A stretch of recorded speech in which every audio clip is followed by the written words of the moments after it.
Bismillahirrahmanirrahim. Assalamualaikum warahmatullahi wabarakatuh. Hai rekan-rekan mahasiswa kelas 2020A, kelas 2020B, dan juga kelas 2020C. Kita kembali lagi dalam mata kuliah Hukum Lingkungan, di mana pada kesempatan kali ini kita berjumpa pada tatap muka yang kelima. Ya, rekan-rekan mahasiswa yang saya hormati, tentunya pada minggu kemarin, yaitu di tatap muka yang keempat, saya sempat memberikan tugas kepada rekan-rekan mahasiswa, yakni tugas kelompok untuk melakukan observasi lapang, di mana temanya itu adalah terkait pembangunan berkelanjutan atau sustainable development itu tadi. Ya, sustainable development atau pembangunan berkelanjutan itu ditujukan bagi mahasiswa agar mencari objek di mana daerah-daerah yang melakukan pembangunan secara berkelanjutan sehingga nantinya itu akan berdampak kepada pengelolaan lingkungan, yang mana pengelolaan lingkungan hidup ini akan berpengaruh terhadap ekosistem lingkungan.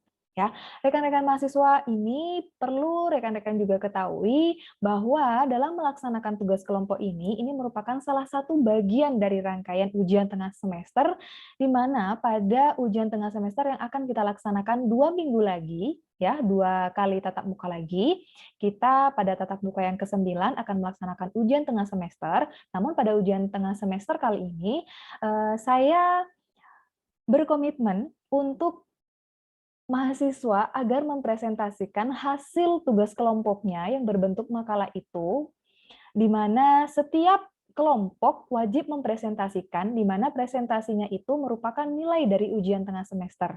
Jadi tidak ada ujian tengah semester secara tulis ataupun esai, karena nilai UTS akan saya ambil berdasarkan presentasi tugas kelompok itu tadi, ya, rekan-rekan mahasiswa. Baik, pada kesempatan kali ini, yakni di tatap muka yang kelima, sebagaimana yang sudah pernah saya sampaikan, terkait materi atau pokok-pokok apa saja yang pernah saya share di awal perkuliahan, yakni di tatap muka yang pertama terkait kontrak perkuliahan dan juga penyampaian RPS kemarin, saya sudah pernah menyampaikan materi-materi apa saja, lalu pokok-pokok apa saja, dan di dalam ruang lingkup hukum lingkungan kita akan mempelajari apa saja.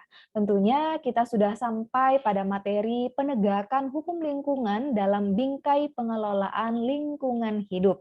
Ya, rekan-rekan mahasiswa, kita sudah sampai. Jadi yang kemarin sempat bertanya bagaimana cara penegakan hukum lingkungan, lalu bagaimana Ibu dalam melakukan strategi terkait pengelolaan lingkungan hidup, di mana pengelolaan lingkungan hidup itu dilakukan secara tidak arif ataupun dilakukan secara buruk, sehingga hal ini mempengaruhi terhadap pengelolaan lingkungan hidup secara berkelanjutan itu tadi. Baik, rekan-rekan mahasiswa, pada materi kali ini terkait penegakan hukum lingkungan dalam bingkai pengelolaan lingkungan hidup, pastinya ada beberapa sub-sub pokok bahasan, yakni ada 5 sub-sub pokok bahasan. Yang pertama ada pengertian penegakan hukum lingkungan, ada aparatur penegak hukum lingkungan, penegakan hukum lingkungan secara administratif, secara keperdataan, secara pidana, ya, rekan-rekan mahasiswa. Yang pertama kita akan mempelajari pengertian penegakan hukum lingkungan terlebih dahulu sebelum kita lanjut kepada penegakan secara administratif, secara keperdataan, dan juga secara pidana. Pengertian penegakan hukum lingkungan, ini ada beberapa pengertian ya rekan-rekan mahasiswa. Secara terminologi ini dikenal dengan istilah environmental law enforcement atau enforcement of environmental law. Ini berdasarkan kepustakaan Belanda disebut dengan Henving van Millerecht. Penegakan hukum lingkungan ini dapat dibedakan atau diklasifikasikan dalam 3 aspek. Ya, yang pertama, seperti yang sudah saya disebutkan di awal terkait sub-sub pokok permasalahan pada penegakan hukum lingkungan dalam bingkai pengelolaan lingkungan hidup ini, yang pertama ada administrative environmental law enforcement, yang kedua ada criminal environmental law enforcement, dan yang ketiga atau yang terakhir ada penegakan hukum lingkungan secara keperdataan, sipil ya. Civil Environmental Law Enforcement. Ya, sesuai dengan fokus permasalahan yang diketengahkan, maka dalam konteks penegakan hukum lingkungan ini ada beberapa fokus penegakan hukum lingkungan secara administratif, secara keperdataan, dan juga secara pidana. Terdapatnya pembinaan penegakan hukum lingkungan dalam 3 rumpun hukum tersebut merupakan konsekuensi logis dari kedudukan hukum lingkungan sebagai hukum yang fungsional. Dikatakan sebagai hukum yang fungsional ini adalah karena hukum lingkungan ini objek kajiannya tidak hanya sebatas hubungan antara manusia dengan lingkungannya, tapi juga antara manusia dengan manusia yang lain. Ini merupakan salah satu objek dari kajian hukum lingkungan. Karena bagaimanapun setiap tingkah laku kita, setiap komunikasi kita ataupun perilaku kita terhadap sesamanya ya, secara sosial ini merupakan bagian dari lingkungan itu sendiri, lingkungan secara sosial, sehingga nantinya ini juga akan berpengaruh terhadap pengelolaan lingkungan hidup itu sendiri, ya rekan-rekan mahasiswa. Jadi penegakan hukum lingkungan ada yang berpendapat seperti Ahamzah bahwa penegakan hukum ini adalah merupakan suatu pengawasan dan juga penerapan penggunaan instrumen administratif, kepidanaan, dan juga keperdataan untuk mencapai suatu penataan terhadap ketentuan hukum dan peraturan yang berlaku secara umum dan berlaku pula secara individu. Ya, berarti menurut Ahamzah ini tidak hanya terkait hal-hal yang bersifat secara umum saja, tapi ini juga berlaku untuk individu. Mengapa ini berlaku untuk individu? Karena pada hakikatnya manusia itu sendiri sebagai pelaku pembangunan, dia juga sebagai pelaku perusakan ya. Bagaimanapun mau kita sadari ataupun tidak kita sadari, kita merupakan bagian dari lingkungan itu sendiri yang mana kita sebagai pembangun dan sekaligus kita juga sebagai penghancur. Nah, kenapa saya katakan sebagai penghancur? Sebagaimana materi yang sudah pernah saya sampaikan pada minggu kemarin bahwa manusia itu terkait untuk melakukan sebuah pembangunan. Maka pembangunan misalnya untuk memajukan perekonomian nasional dan lain sebagainya itu, hal ini juga akan berpengaruh terhadap prospek lingkungan hidup, khususnya lingkungan tempat kita tinggal misalnya. Misalnya kita membuat pabrik tahu. Nah, pabrik tahu itu pastinya akan membuat atau menghasilkan limbah. Nah, limbah-limbah yang kotor tersebut juga akan berdampak terhadap lingkungannya. Nah, perbuatan-perbuatan kita ini secara individu ini juga akan berdampak pada diri kita.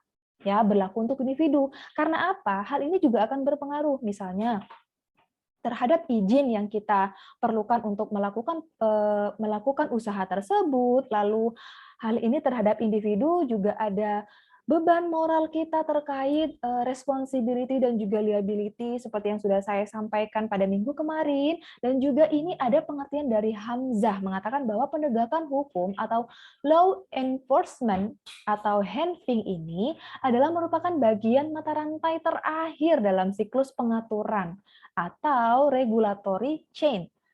Perencanaan kebijakan atau policy planning tentang lingkungan, di mana urutannya adalah misalnya yang pertama, perundang-undangan, penentuan standar, pemberian izin, penerapan, dan juga penegakan hukum yang terakhir. Nah, terkait law enforcement ini yang memiliki posisi terakhir, tidak lantas hal ini menjadikan hal yang dianggap tabu, sehingga hal ini bisa ditanggalkan oleh para pelaku usaha, di mana pelaku usaha ini juga berperan ya terhadap pengelolaan lingkungan hidup terkait sustainable development itu. Penegakan hukum lingkungan secara administratif atau administrative environmental law enforcement ini dapat dilakukan dengan cara secara preventif dan juga represif. Penegakan hukum lingkungan administratif yang bersifat preventif ini dapat dilakukan melalui pengawasan. Sedangkan penegakan hukum lingkungan bersifat represif ini dilakukan melalui penerapan sanksi administratif Ya, bisa dibedakan sanksi administratif itu seperti apa, sanksi keperdataan itu seperti apa, dan juga sanksi pidana itu yang seperti apa. Nanti kita akan jelaskan dan belajar bersama sampai akhir materi ini. Dan saya harap rekan-rekan mahasiswa dapat memahami dan juga membedakan dari ketiga sanksi ini, ya. Untuk dapat memberikan gambaran yang jelas, rekan-rekan mahasiswa dapat memperhatikan pada slide berikut yang sudah saya sampaikan terkait perundang-undangan, penegakan hukum, perencanaan kebijakan policy planning ini, penerapannya, pemberian izin sampai penentuan standarnya, dan juga pada akhirnya pada penegakan hukumnya. Ya, jadi perencanaan atau policy planning ini rekan-rekan mahasiswa dapat dimulai dari perundang-undangannya terlebih dahulu atau legislation-nya.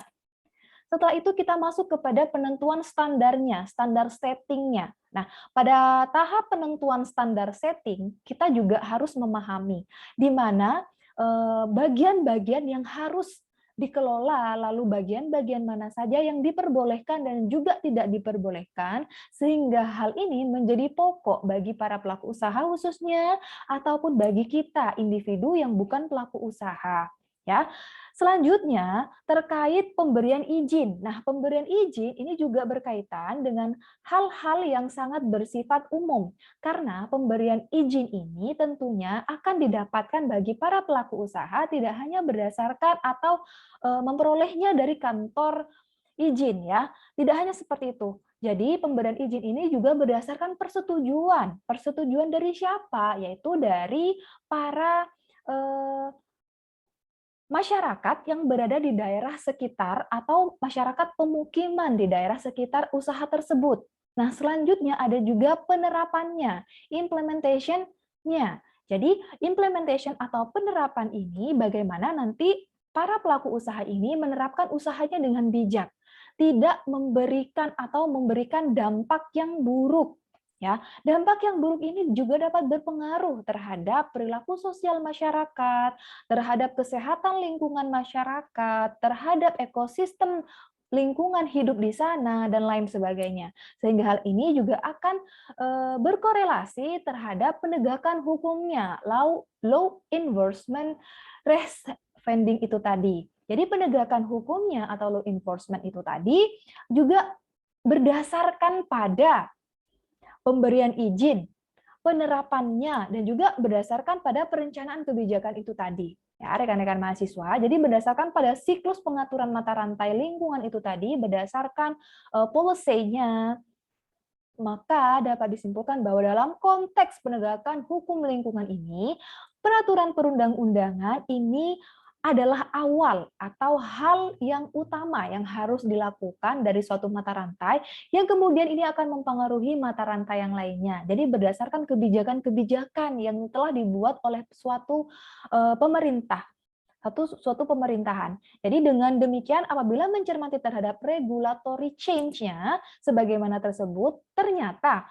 hukum lingkungan ini merupakan bagian dari hukum yang modern, di mana hal ini merupakan hal yang sangat kompleks, sangat rumit, dan ini melibatkan segi-segi hukum yang lain, misalnya keperdataan, administrasi, dan juga hukum pidana. Ya, jadi di sini rekan-rekan mahasiswa sudah memiliki pandangan, sudah mempunyai cara pandang atau sudut pandang terkait pengertian dari penegakan hukum lingkungan, ya. Mulai dari perencanaan kebijakan atau policy-nya yang kemudian ini harus hal yang pertama diperhatikan adalah penentuan standarnya atau standar setting-nya. Kemudian ini akan berpengaruh terhadap hal-hal yang lainnya, misalnya pemberian izin, penerapannya atau implementation-nya. Kemudian yang terakhir pada penegakan hukum lingkungannya atau law enforcement itu tadi. Jadi berdasarkan policy planning-nya ini, hal yang pertama yang harus benar-benar dilakukan dan juga diperhatikan bagi para pelaku usaha, bagi korporasi, dan juga bagi kita, masyarakat secara pribadi pun, sekalipun itu ya, rekan-rekan mahasiswa perlu diperhatikan bahwa policy planning-nya itu harus di-start atau diawali dengan peraturan perundang-undangan ataupun kebijakan yang telah dibuat oleh pemerintah. Ya. Sekarang kita menginjak pada aparatur penegak hukum lingkungannya. Ya, aparatur penegak hukum lingkungannya. Ternyata di sini tidak hanya sebatas peraturannya saja, tidak hanya sebatas secara materialnya saja, tapi di sini juga ada penegaknya. Ya, aparatur penegaknya berarti orang-orang yang melakukan penegakan terhadap pengelolaan lingkungan hidup yang tidak baik. Ya, berdasarkan pendapat dari Siti Sundari yang mengatakan bahwa penegakan hukum ini berkaitan erat dengan kemampuan aparatur dan juga kepatuhan warga masyarakatnya. Ya, diperhatikan dan digarisbawahi, ini berkaitan erat dengan kemampuan aparaturnya dan juga kepatuhan warga masyarakatnya. Kalau warga masyarakatnya itu tidak patuh ataupun abai terhadap peraturan yang telah dibuat, terhadap kebijakan yang telah diciptakan sebaik mungkin, apabila warga masyarakatnya itu tidak memberlakukannya dengan baik, maka ini tidak dapat terrealisasi jika dengan baik. Sehingga keberlakuan peraturan perundang-undangan ini, khususnya di bidang lingkungan yang meliputi 3 bidang hukum, yakni administrasi, pidana, dan juga perdata, hal ini merupakan berkaitan erat atau memiliki korelasi yang sangat erat. Ya, beda halnya dengan pendapat dari Suryono Sukanto yang mengatakan bahwa terdapat beberapa faktor yang menjadi tolak ukur yang menjadi indikator efektivitasnya penegakan hukum. Jadi kemarin rekan-rekan mahasiswa sempat ada yang bertanya, Bu, bagaimana caranya agar pengimplementasian Undang-Undang Pengelolaan dan juga Penegakan Hukum Lingkungan UU PLH nomor 32 tahun 2009 itu dapat terrealisasi dan dapat terlaksana dengan baik, itu bagaimana caranya? Jadi di sini berdasarkan pendapat dari Suryono Sukanto ini ada beberapa indikator yang dapat mempengaruhi terhadap penegakan hukumnya. Ya, terhadap penegakan hukumnya. Yang pertama adalah faktor hukum. Yang kedua adalah penegak hukumnya. Faktor hukum ini merupakan faktor aturannya atau undang-undangnya, ya. Yang kedua faktor penegak hukumnya atau oknum-oknum penegak hukumnya. Yang ketiga faktor sarana dan juga fasilitas yang mendukung penegakan hukum. Yang ketiga ada faktor masyarakat dan yang keempat ada faktor kebudayaan. Ya, mulai dari faktor hukumnya itu misalnya sudah baik, lalu misalnya faktor penegak hukumnya yang tidak baik, maka juga ini akan berpengaruh terhadap efektivitas penegakan hukum lingkungan. Dan juga misalnya hal ini tidak didukung dengan masyarakat yang baik ataupun masyarakat yang memperhatikan ataupun yang mendukung keberlangsungan perundang-undangan terkait pengelolaan dan penegakan hukum lingkungan, maka hal ini juga tidak akan berjalan dengan baik. Dan begitu pula dengan faktor kebudayaan. Misalnya ada suatu daerah yang memang menghendaki adanya perbuatan-perbuatan yang memang tidak layak untuk dilakukan. Nah, misalnya membuang sampah tidak pada tempatnya, kemudian sampah itu dibakar, ya. Sampah yang telah dibakar itu akan menghasilkan reaksi senyawa terhadap udara yang kemudian ini akan berpengaruh terhadap lapisan udara, misalnya lapisan ozonnya, ya. Hal-hal yang demikian ini merupakan faktor kebudayaan yang ini tidak dapat serta-merta langsung hilang, langsung berhenti jika ini tidak terus-menerus dilakukan upaya. Upaya apa? Upaya dari pemerintah untuk melakukan kesadaran melakukan upaya kesadaran hukum terhadap pengelolaan lingkungan hidup, khususnya lingkungan hidup di sekitar. Ya, hal ini secara sederhana dapat dijelaskan bahwa penegakan hukum lingkungan ini dapat dikaji berdasarkan substansi peraturan perundang-undangan, aparatur penegak hukumnya, dan juga kesadaran masyarakat yang terkena pengaturan hukum lingkungan itu. Jadi lemahnya perangkat hukum ini tidak hanya karena peraturannya itu yang kurang baik, belum tentu. Kadang ada juga peraturannya yang sudah baik, sudah epik, sudah elok sekali dan juga sudah mencerminkan nilai-nilai keadilan khususnya bagi lingkungan hidup, justru masyarakatnya, justru penegak hukumnya ya yang tidak memperhatikan ataupun yang abai terhadap peraturan-peraturan ini gitu loh. Kesadaran hukum lingkungan masyarakat ini juga masih kurang di mana terdapat kekeliruan persepsi bahwa setiap kasus lingkungan itu harus selalu dilaporkan dan berakhir dengan putusan pengadilan. Justru hal-hal yang seperti ini merupakan bagian kecil dalam penegakan hukum lingkungan bahwasanya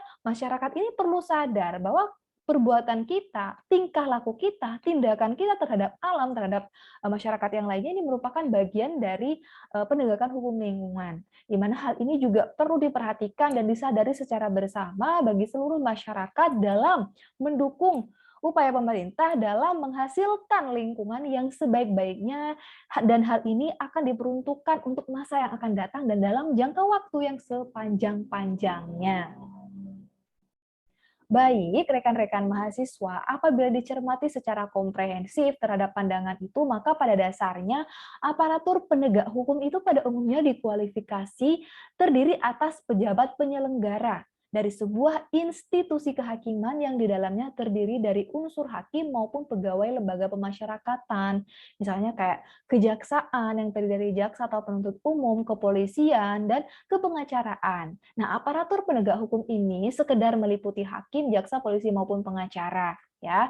Itu dikatakan sebagai aparatur penegak hukumnya, ya.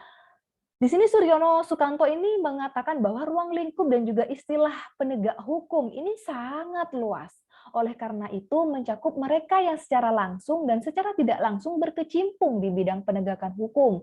Seperti yang sudah disebutkan bahwa misalnya lembaga pemasyarakatan seperti kejaksaan yang terdiri dari jaksa, dan hal ini dalam tulisan ini maka yang dimaksud dengan penegak hukum ini akan dibatasi, ya, akan dibatasi pada kalangan yang secara langsung berkecimpung dalam bidang penegakan hukum itu tadi, yang tidak hanya mencakup law enforcement, akan tetapi juga base maintenance atau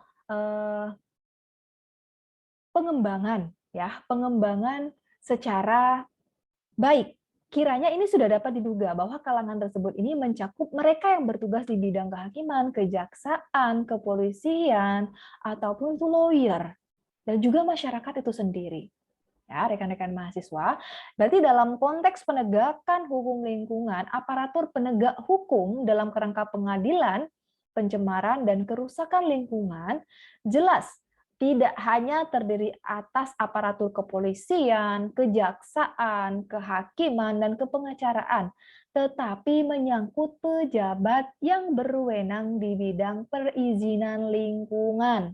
Jangan sampai lupa, berarti pada instansi-instansi yang memang diberikan kewenangan untuk memberikan izin ataupun mengeluarkan izin terhadap korporasi-korporasi yang melakukan kegiatan usaha, di mana kegiatan usaha ini merupakan bagian dari sustainable development itu tadi, yang ini berpengaruh pula terhadap pembangunan berkelanjutan dan juga ekosistem yang baik. Ya, dalam konteks penegakan hukum lingkungan ada sebuah prinsip yang menyatakan bahwa pejabat yang berwenang memberikan izin, ya, izin lingkungan bertanggung jawab juga terhadap penegakan hukum lingkungan secara administratif. Jadi tidak hanya penegak hukum lingkungan, misalnya tidak hanya kepolisian, tidak hanya di bagian kejaksaan, tidak hanya di bagian kehakiman, juga pengacara, tapi di bidang perizinan lingkungan ini juga berhak mendapatkan penegakan hukum lingkungan secara administratif. Nah, di sini kita akan melanjutkan penegakan hukum lingkungan secara administratif, dan ini saya rasa rekan-rekan mahasiswa juga sedikit banyak sudah mampu melihat atau memiliki cara pandang tersendiri dan juga bisa membedakan di mana letak perbedaan antara penegakan hukum lingkungan secara administratif, keperdataan, dan juga pidana. Ya, jadi mulai dari penegakan secara administratifnya terlebih dahulu. Yang pertama ini ada konsep pengawasan. Jadi pengawasan lingkungan ini merupakan aplikasi terhadap konsep hukum pengelolaan lingkungan hidup. Dan juga selain itu melalui penggunaan terhadap teori pengawasan lingkungan ini dimaksudkan, ya, ditujukan, diperuntukkan untuk mengelaborasi konsep-konsep hukum yang berkaitan dengan pengembangan hukum administrasi lingkungan. Jadi konsep pengawasan ini merupakan aplikasi terhadap konsep hukum pengelolaan lingkungan hidup, di mana ini merupakan bagian dari penegakan hukum lingkungan secara administratif, ya, rekan-rekan mahasiswa.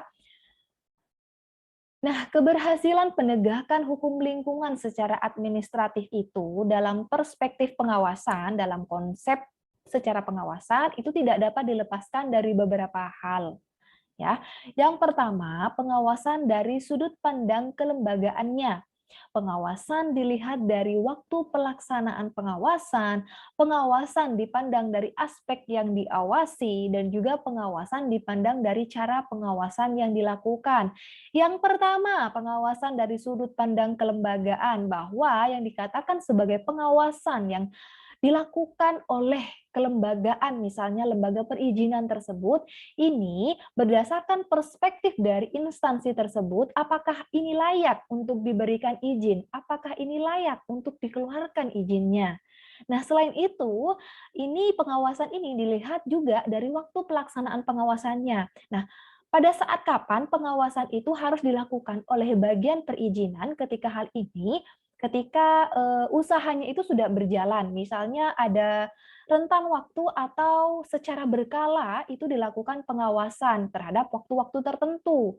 Misalnya ini terjadi hal-hal yang tidak baik ataupun hal-hal yang sangat merugikan terhadap masyarakat di sekitarnya, maka hal ini misalnya setelah dilakukan pengawasan ini merugikan atau berdampak terhadap masyarakat di lingkungan sekitarnya.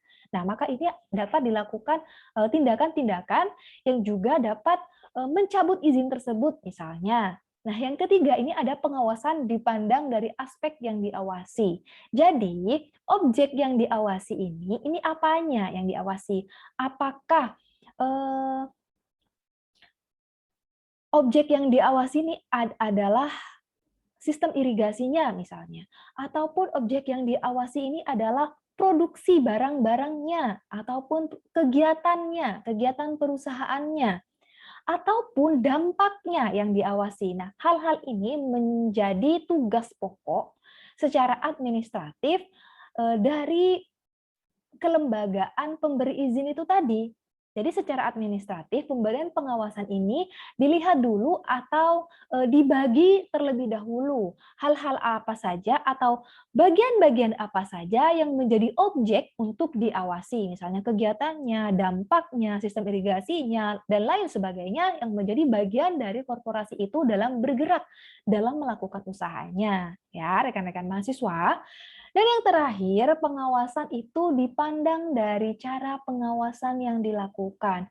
Jadi, cara yang dilakukan terhadap masing-masing korporasi atau masing-masing subjek hukum yang meminta izin agar diterbitkan izinnya, misalnya izin berusaha, ya. Ini cara pengawasan yang dilakukan ini yang seperti apa ya? Cara pengawasannya misalnya harus melaporkan untuk triwulan pertama harus melaporkan perkembangannya dan lain sebagainya. Nah, cara-cara yang seperti ini yang juga harus benar-benar diperhatikan sehingga ini akan menentukan terhadap keberhasilan penegakan hukum lingkungannya.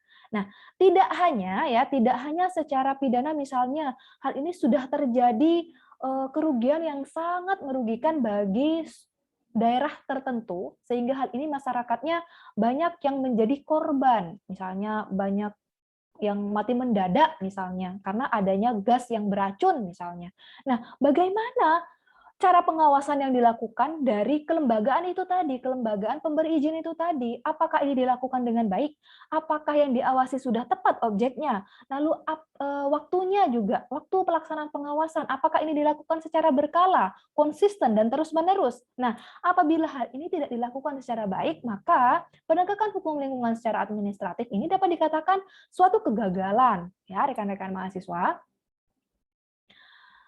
Jadi yang perlu kita ketahui terkait konsep pengawasan itu tadi ada beberapa aspek yang sudah disebutkan di awal terkait waktunya, objeknya, apa yang diawasi, lalu kelembagaannya, dan yang terakhir ada apa itu tadi? Yang terakhir ada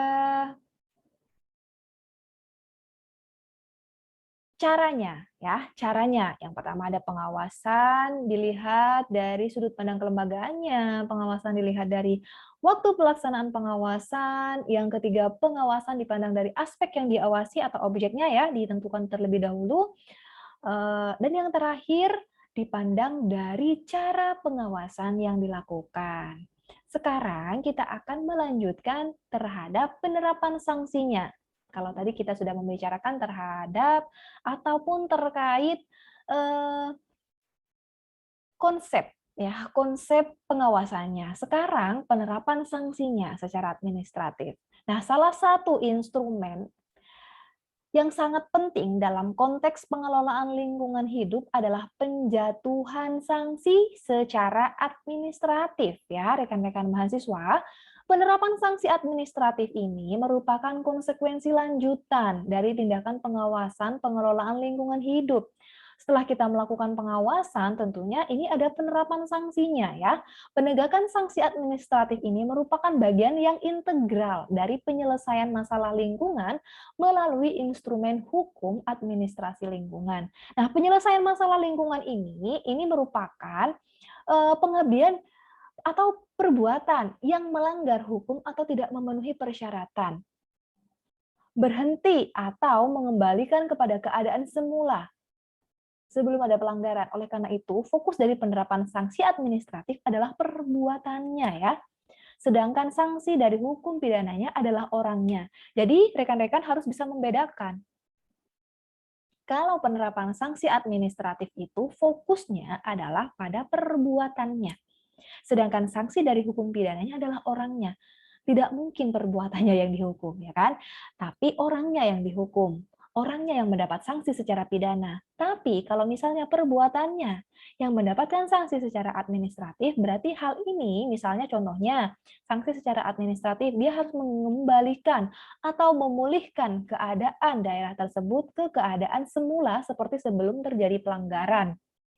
Jadi penerapan sanksi administratif ini mempunyai fungsi instrumental.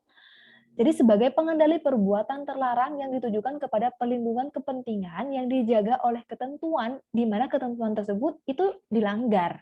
Ya, dalam konsepsi administratif terdapat beberapa jenis sanksi administratif sebagai sarana penegakan hukum lingkungan secara administratif, yaitu pelaksanaan pemerintahan atau tindakan paksa.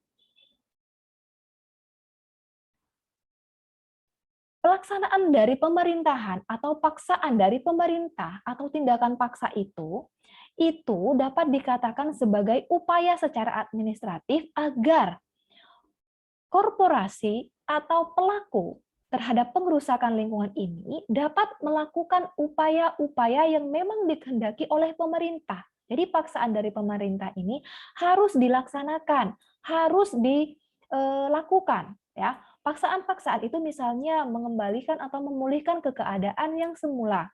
Yang kedua, uang paksa atau duangsom. Yang ketiga, ada penutupan tempat usaha. Yang keempat, ada penghentian kegiatan mesin perusahaan.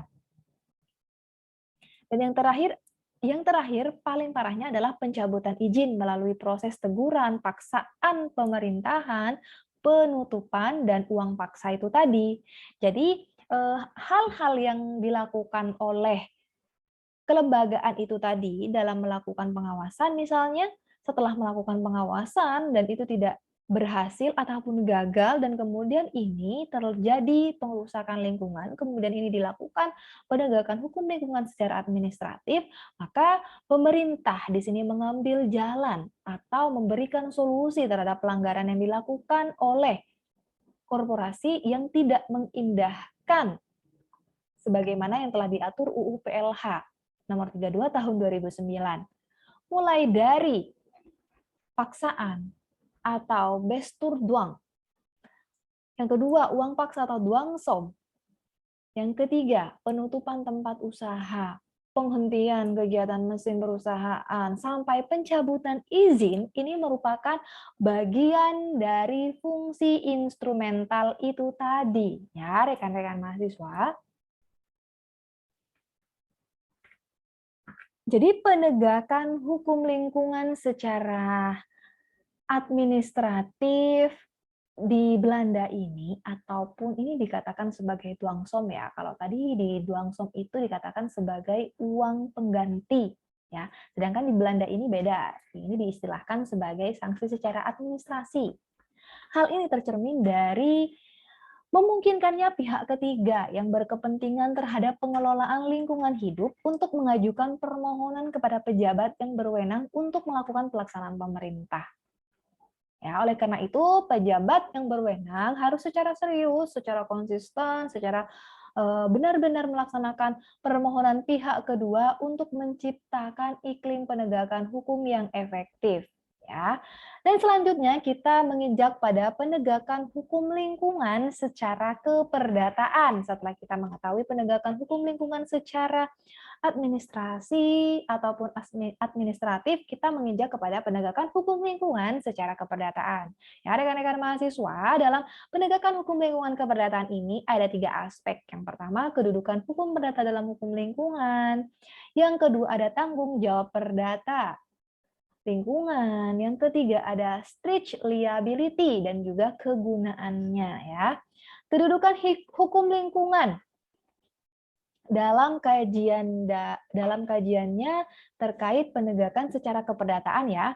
Penegakan hukum lingkungan ini dalam konteks keperdataan ini sangat berkaitan atau berhubungan dengan perangkat-perangkat hukum yang mengatur secara private ya antara sesama warga ya. Berbagai penegasan mengenai hak-hak keperdataan ini ditetapkan dalam hukum lingkungan. Misalnya, hak atas lingkungan yang baik dan sehat, hak untuk melakukan aktivitas usaha, dan juga hak untuk mendapatkan informasi mengenai lingkungan, untuk menjalankan partisipasi dan juga berperan serta untuk memiliki eksistensi, seperti masyarakat, hukum adat untuk diakui, dan sebagainya. Nah, ini di mana kedudukan hukum perdata dalam hukum lingkungan ini sangat berkaitan erat. Jadi hukum perdata menyangkut banyak hal di dalam hukum lingkungan, yakni berkaitan dengan sistem hubungan perdata antar sesama warga masyarakat. Contohnya ya, ini contohnya misalnya di masyarakat adat, ini menjadi hal yang biasa, di mana hukum perdata nasional atau hukum perdata internasional misalnya. Dalam konteks hukum adat ini, masyarakat hukum adat yang berada di hutan misalnya, seperti di daerah-daerah yang memang seperti Kalimantan, yang memang cenderung masih ada beberapa daerah yang memang masih terpencil ya. Misalnya memandang bahwa hutan adalah milik mereka. Padahal itu adalah tanah negara. Ya. Mereka memandang bahwa yang mereka tempati saat ini adalah milik mereka. Padahal itu adalah hutan. Mereka dengan dasar warisan nenek moyang secara turun-temurun mengklaim bahwa hutan tersebut itu, daerah tersebut itu adalah daerah warisan nenek moyangnya. Tetapi negara memandangnya bahwa hutan tersebut merupakan tanah negara atau bagian milik negara. Dan hak masyarakat di hutan ada jika sudah diberikan oleh negara. Ya, hubungan keperdataan yang sedemikian inilah yang merupakan bagian dari hukum lingkungan yang sudah berkembang sejalan dengan pengetahuan dan juga teknologi yang ada hingga saat sekarang ini. Jadi hubungan keperdataan dalam konteks hukum lingkungan ini tidak saja dikuasai oleh hukum antar pribadi, misalnya hukum keluarga, hukum adat atau kebiasaan, dan hukum ekonomi serta hukum dagang, nah hukum perbankan, dan juga ada hukum pasar modal, hukum agraria, dan sebagainya. Nah, hal-hal yang seperti ini juga akan berpengaruh terhadap prospek atau perkembangan dari hukum lingkungan.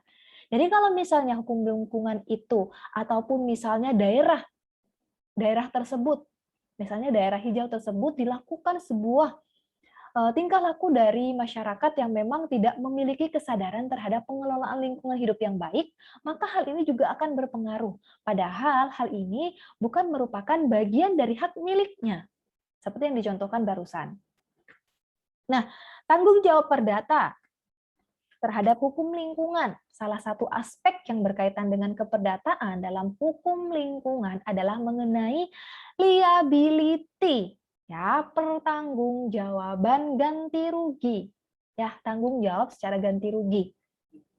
Kalau tadi itu terkait administrasinya adalah perbuatannya, misalnya perbuatannya itu harus penegakan secara hukum administratifnya itu adalah misalnya mengembalikan ke keadaan yang semula, lalu mesin mesin di perusahaan itu dihentikan sampai pada pencabutan izin itu merupakan langkah secara administratif. Sekarang kita masuk kepada tanggung jawab secara keperdataannya atau liability itu tadi, pertanggungjawaban ganti rugi. Nah, tanggung jawab lingkungan atau environmental responsibility ini adalah merupakan rangkaian kewajiban seseorang atau pihak untuk memikul tanggung jawab kepada penderita yang memang telah dilanggar haknya atas lingkungan hidup yang baik dan sehat. Karena kita sudah mengetahui ada hak-hak yang memang ini merupakan bagian dari hak-hak masing-masing individu. Misalnya, hak-hak untuk mendapatkan kehidupan yang layak, untuk mendapatkan lingkungan yang bersih, mendapatkan lingkungan yang sehat. Nah, hak-hak yang seperti ini dapat dimintai pertanggungjawaban secara ganti rugi atau liability. Ya, seperti yang sudah kita ketahui ya, hak-hak misalnya hak untuk mendapatkan informasi mengenai lingkungan, hak untuk menjalankan partisipasi atau peran serta, hak untuk memiliki eksistensi sekalipun, ini juga berkaitan dengan kedudukan hukum perdata dalam lingkungan hidup gitu.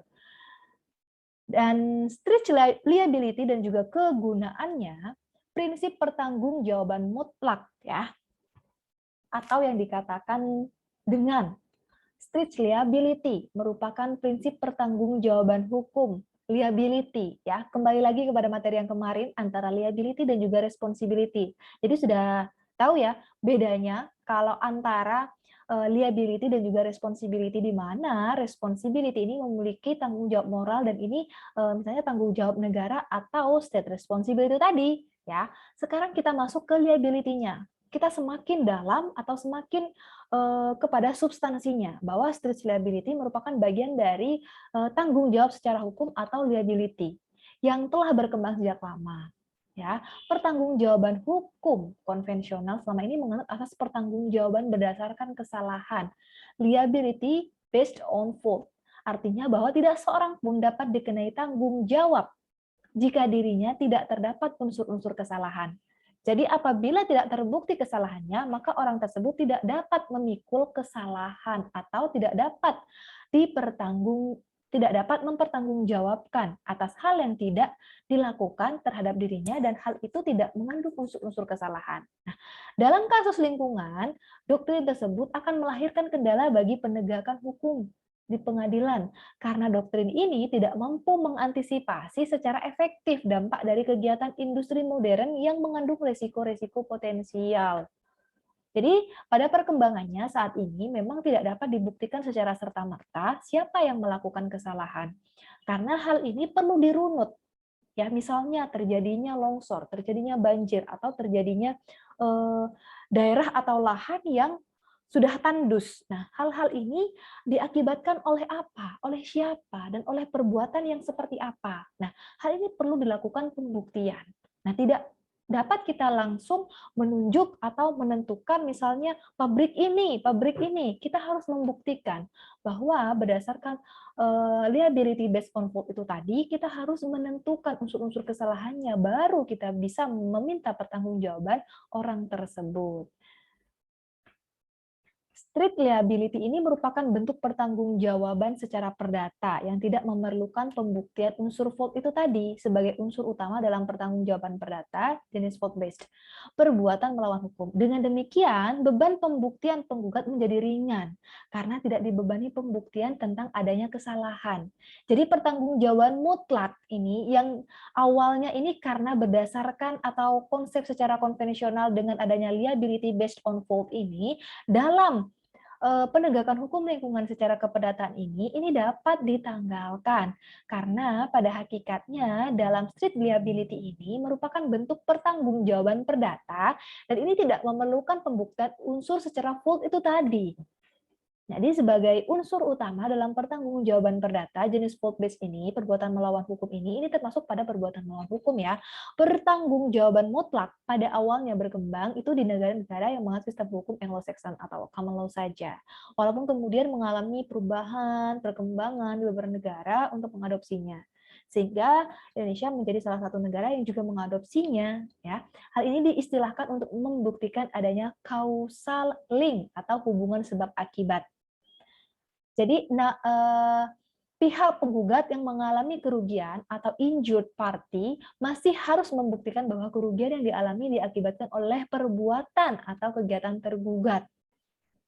Jadi Indonesia mengakui street liability ini dalam Undang-Undang nomor 5 tahun 1983.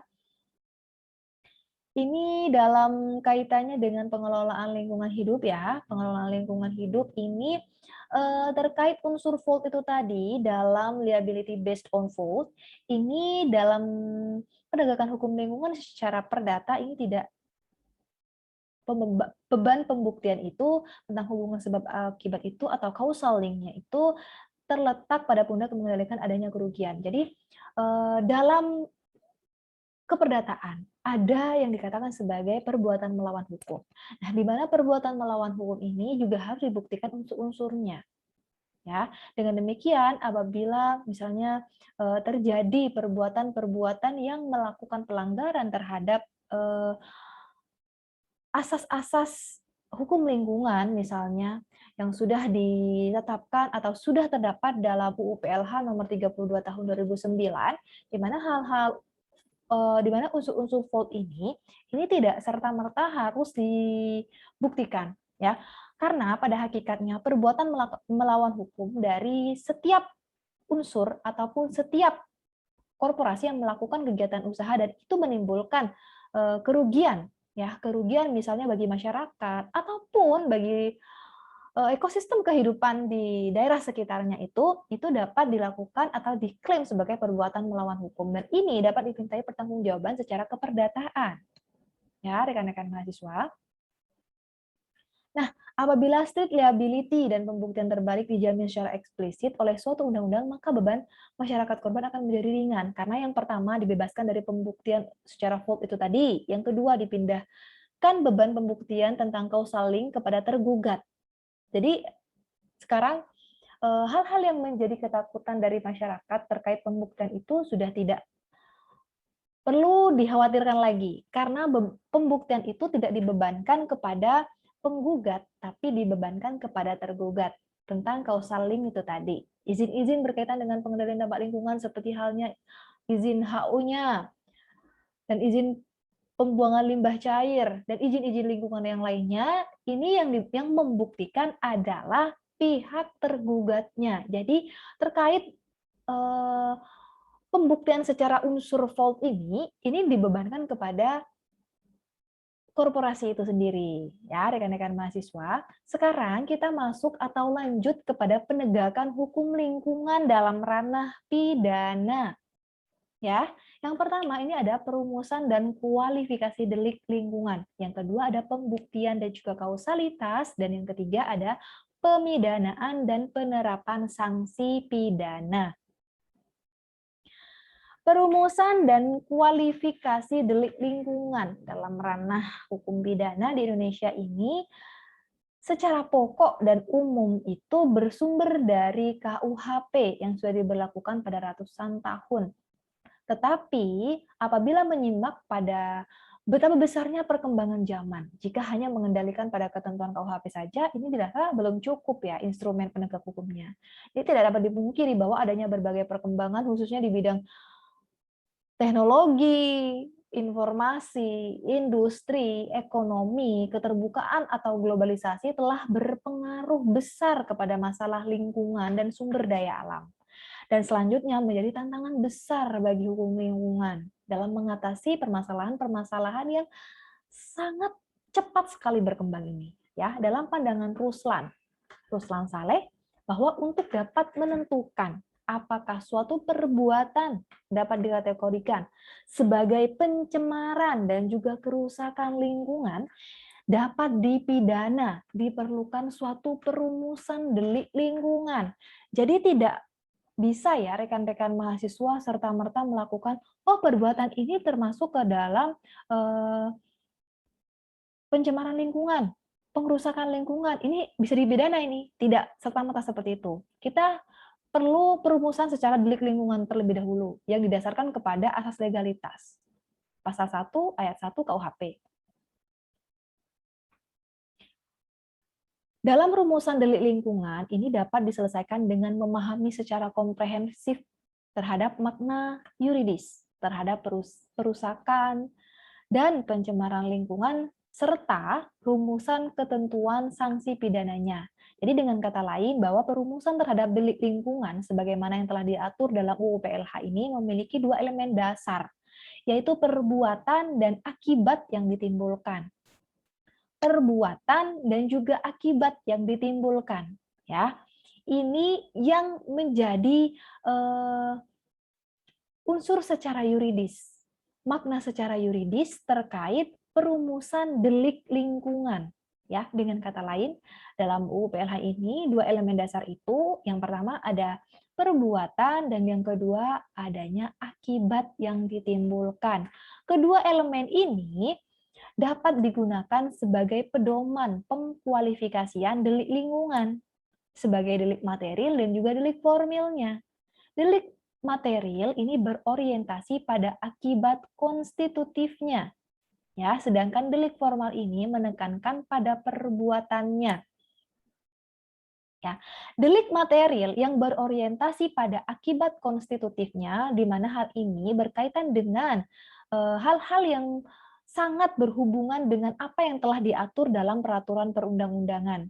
Apabila yang sudah diatur di dalam peraturan perundang-undangan itu telah dilanggar ataupun dilakukan penyimpangan sehingga hal ini menyebabkan terhadap pengerusakan lingkungan, hal ini maka dikatakan sebagai akibat dari delik materialnya. Maka ada perbuatan yang kemudian hal ini berorientasi pada akibat secara konstitutifnya, secara yuridisnya, ya. Sedangkan delik formalnya ini menekankan pada perbuatannya, di mana perbuatan-perbuatan yang dilakukan oleh korporasi, oleh para pelaku usaha ini dapat mengakibatkan atau berdampak buruk terhadap perkembangan atau pengelolaan lingkungan hidup di sekitarnya. Ya, rekan-rekan mahasiswa. Jadi pembuktian dan juga kausalitas, ya. Pembuktian dan juga kausalitas atau hubungan sebab akibat di antara perbuatan, ya.